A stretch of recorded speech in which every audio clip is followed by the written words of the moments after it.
avec notre directeur de thèse Franck Octo, avec notre doctorant Franck Octo et son directeur de thèse Ismaël Konia, nous avons travaillé sur la recherche et l'étude de pulsars stables. Mais au fait, qu'est-ce qu'un pulsar ? Je vais commencer par te parler de ce que l'on peut voir. Tout d'abord, comme on peut le voir sur l'image, les étoiles sont de différentes tailles. Donc par exemple, le Soleil et Pollux. De plus, elles sont de différentes couleurs, donc on peut voir une étoile rouge, une étoile bleue, et aussi de différentes formes. Et pourquoi sont-elles différentes ? À votre avis, de quelle couleur sont les étoiles les plus chaudes ? Je dirais rouge, comme Pollux. Comme Pollux. Eh bien non, lorsque tu chauffes une barre de fer, le milieu de la barre est l'endroit le plus chaud. On le voit donc blanc, les extrémités sont plus froides et elles sont rouges. Lorsque tu observes le spectre, il est beaucoup plus lumineux dans des températures plus élevées. Il tire donc vers le violet. C'est le même système pour les étoiles. On peut observer ce phénomène, notamment en faisant passer une lumière blanche à travers un prisme. Le rôle de cet objet est de disperser la lumière. On obtient donc un spectre continu. Si l'on fait passer un gaz chauffé à travers un prisme toujours, on obtient des raies brillantes d'émission qui sont caractéristiques d'un gaz. Si l'on fait passer une lumière blanche à travers un gaz froid, à travers le prisme toujours, on obtient des raies sombres d'absorption qui sont elles aussi caractéristiques d'un gaz. C'est le même fonctionnement pour les étoiles. La chromosphère d'une étoile est composée d'un gaz sous faible pression. De plus, l'étoile est maintenue gravitationnellement grâce à une réaction nucléaire qui produit des photons et donc de la lumière. La lumière passe donc à travers un gaz sous faible pression et il nous suffit d'analyser le spectre d'absorption pour connaître les gaz qui composent la chromosphère de l'étoile.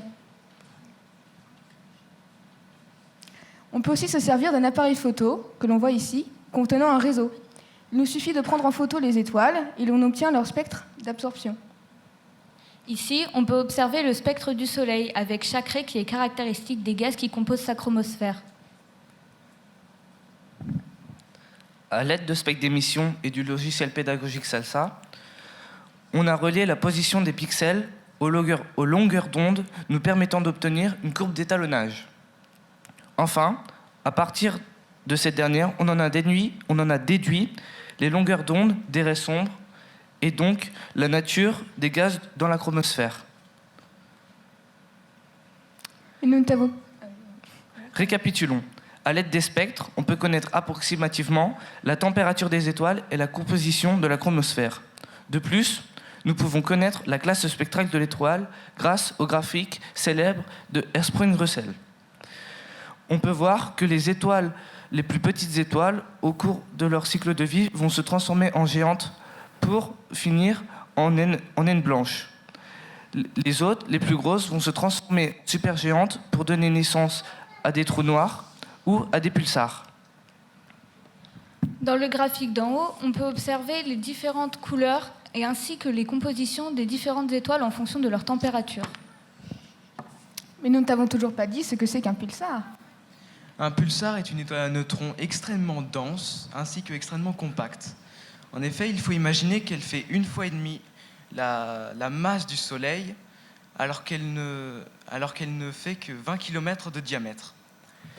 De plus, elle est magnétisée et émet dans tous les domaines énergétiques, aussi bien en ondes radio qu'en rayons gamma et rayons X. De plus, elle est en rotation sur elle-même et émet les ondes radio sous forme de cônes devant et derrière elle. On pourrait identifier cette manière d'émettre à un phare qui émet en permanence de la lumière, mais nous ne recevons cette lumière que quand le cône lumineux passe devant notre ligne de visée.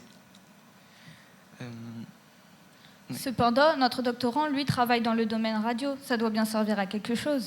Effectivement. La galaxie est tellement étendue qu'il nous est difficile de l'observer. De plus, nous sommes compris dans la Voie lactée, qui est notre galaxie, ce qui ne nous facilite pas la tâche. De plus, la plupart des objets stellaires se trouvent très loin de nous, ce qui ne nous aide pas non plus. C'est pourquoi notre doctorant travaille avec l'émission radio. Il est donc radioastronome. Mais alors, comment peut-on observer ce qui nous entoure ? En 1951, nous avons découvert la raie de l'hydrogène neutre à une longueur d'onde de 21 cm, soit une fréquence de 1,4 GHz. Cette émission est observable partout dans la galaxie et nous permet de nous repérer. Nous avons fait une observation. La zone entourant en noir correspond à ce que l'on peut observer grâce au radiotélescope de Nancy. Cette zone varie en fonction de l'heure de l'observation. Ici, nous avons le point que nous avons observé. Ici, pour se repérer, on a le centre galactique. La longue traînée rouge correspond à la latitude nulle. C'est ici qu'on remarque la plus grande émission radio d'hydrogène neutre. On peut aussi relever une longitude. On a récupéré les données pour établir ce genre de graphique. Donc à chaque vitesse radiale, qui correspond à la vitesse d'un nuage de gaz, on peut associer une longitude. Et chaque pic correspond à la traversée d'un nuage de gaz.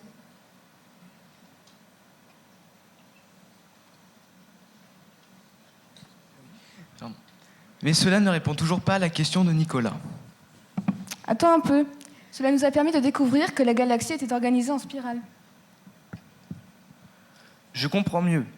Je suppose du coup qu'il existe une sorte de géométrie dans la galaxie ? Exactement. On peut voir notre système solaire S, le centre galactique C, ainsi que le nuage de gaz que l'on observe M, ainsi que la ligne verte qui est notre ligne de visée. Et grâce à ceci, grâce à les lignes de visée et à la vitesse récupérée grâce aux données radio, nous pouvons, avec l'algorithme qui est juste à côté, déterminer la distance entre le nuage de gaz et le centre galactique. Et nous traitons cet algorithme grâce à Python. Voici les résultats que nous avons obtenus. On peut voir les bras spiraux de la galaxie. Seulement, vu que nos résultats sont très imprécis, il se peut que quelques points ne soient pas compris dans celle-ci. Mais quelle est la prochaine étape ? Après avoir changé de récepteur, nous étudierons les pulsars à l'aide de l'antenne. Nous recevrons un signal très faible de l'ordre du millijansky. Ce signal est dispersé par le milieu interstellaire, donc on recevra les hautes fréquences avant les basses fréquences. Nous pourrons obtenir un graphique de ce genre qui ne signifie pas grand-chose dans l'état actuel. Nous le dédisperserons et nous obtiendrons des blocs cohérents. Pour déterminer ces blocs, nous avons besoin de connaissances très précises, comme par exemple la période de rotation d'un pulsar. Ensuite, nous empilerons les données par bloc, et si nous sommes en présence d'un pulsar, nous obtiendrons un pic. En gros, nous avons tenté une approche de l'astrophysique par l'optique. Nous avons pu aussi observer l'invisible grâce aux émissions radio. Comme le site de Nancy, par exemple, voici des photos. Il est immense. Il y a un grand radiotélescope, une station LOFAR de radiotélescopie et bientôt une nouvelle instrumentation, la station Nénuphar. Merci de votre attention. Merci.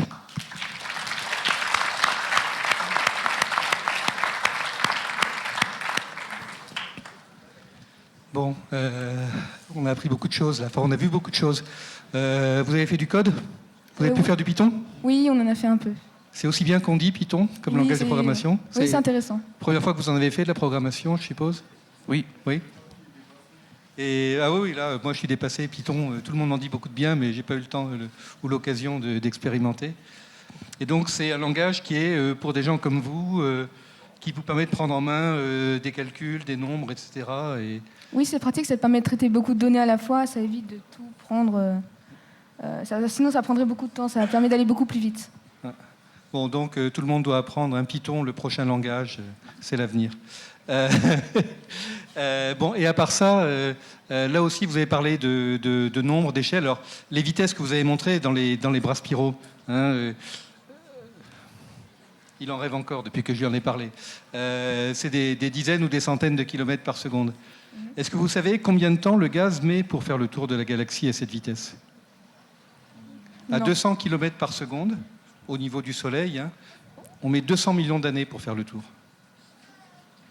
D'accord. À 200 km par seconde. Ça veut dire que c'est grand. Hein. Et c'est... Alors, j'ai posé une question tout à l'heure à d'autres doctorants sur les échelles de temps. Hein, 200 millions d'années, ça veut dire qu'on a fait un demi-tour de la galaxie depuis le phénomène géologique dont il parlait tout à l'heure. Et depuis Lucie, l'Australopithèque, on a fait 6 degrés. C'est des chiffres à garder en tête pour ce... Il y a d'autres chiffres à garder en tête, là. J'ai fait le calcul comme ça en regardant vos transparents. Le Soleil, sur votre... C'est très bien la comparaison des tailles des différentes étoiles. Le Soleil, disons qu'il faisait 10 cm à l'écran. La Terre, quelle taille elle aurait fait? Encore plus petit? Elle aurait fait 1 mm à peu près. Et un pulsar, il aurait fait 1 micron. En gros, 1 ou 2 microns, au moins un facteur de près. On n'est pas là en astronomie. Mais bon, c'est aussi bien de se faire une idée des échelles. Mais donc tout ça, c'est des choses, c'est des concepts que vous avez pu prendre en main facilement. Vous étiez déjà préparé, par exemple? Vous saviez ce que c'était qu'un pulsar? Vous étiez posé la question? Non, pas du tout. On ne savait pas du tout ce que c'était. Et c'est le mot qui vous a fait rêver? Oui, l'astronomie, c'est quelque chose d'intéressant. Oui. Non, on n'a pas pu y aller encore pour l'instant. Monsieur le Président, nous avons toujours une difficulté administrative pour emmener les lycéens Nancy, Laguette, l'Anatolie. On les emmènerait bien volontiers en Anatolie, puis on irait avec eux. Mais on n'a pas le droit. Même pour aller à Nancy.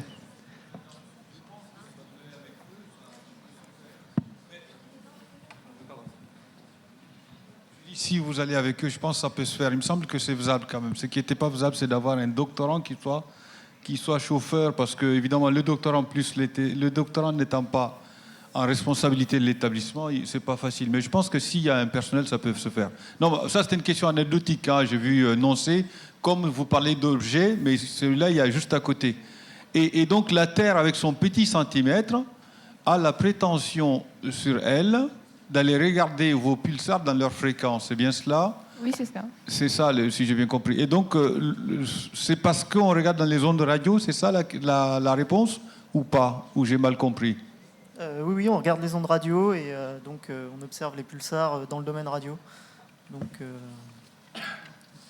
c'est quoi la question? Et la question, c'est que vous regardez dans les ondes radio, mais oui. À un moment donné, d'après la question d'une de vos personnes là qui faisait ça, elle disait, mais nous sommes nous aussi sur le même système que nous cherchons à mesurer.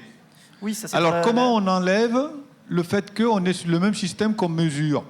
Comment déterminer la vitesse du TGV quand on y est alors qu'on y est soi-même? Par des corrections Doppler, tout simplement, enfin des...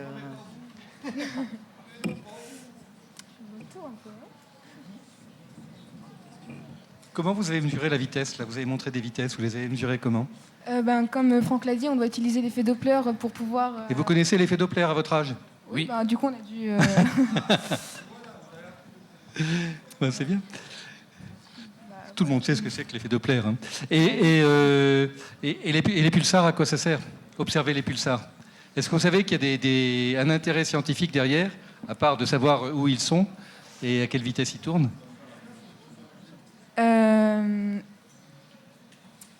Disons que ça nous permet de détecter des ondes gravitationnelles.